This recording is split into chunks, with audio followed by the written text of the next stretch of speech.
So let's talk importing parts into OnShape.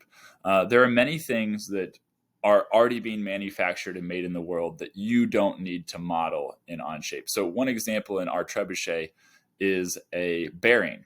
It's a common sized bearing that we purchased off Amazon, and people use bearings like this all the time, and the files already exist out there for these bearings. So I've uploaded it's a step file is what it's called, into this example that you can download the file. And I'm going to show you how to put it into your OnShape document. Once you have that file downloaded to your computer, you'll click the plus icon within your workspace and select import. This will open up all the files you have downloaded, and you can see right here I've got this one. It's a type step. It's a stainless steel ball bearing. I'm going to double click it.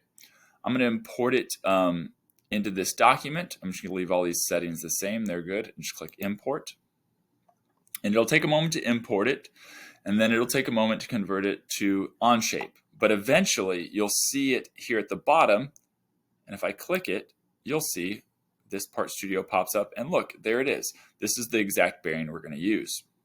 Now I will say this bearing and bearings have so many little parts in them. They have all these little steel balls inside of them. So it's actually a lot of parts. So the very first thing I would do with this bearing is put it into an assembly and group it all together. So I'm going to go ahead and click the plus icon and create an assembly. And I'm going to call this assembly. I'm going to rename it as bearing.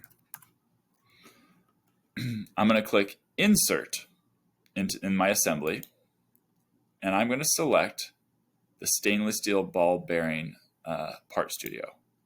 It'll bring all these parts in, and you'll see that it wants me to set it down. It doesn't really matter where I set it down, but I'm going to set it down, click this green check mark. Now don't move this around now. If I click this and I move, you'll see it's going to come apart. So let me undo that. It's all together the way it belongs. I'm going to highlight every part in this assembly, and I'm going to select this option here that says group.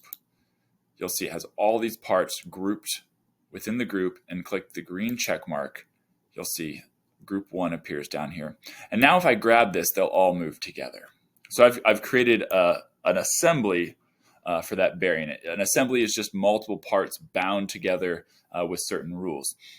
And now I've got this bearing that I can use elsewhere in my document.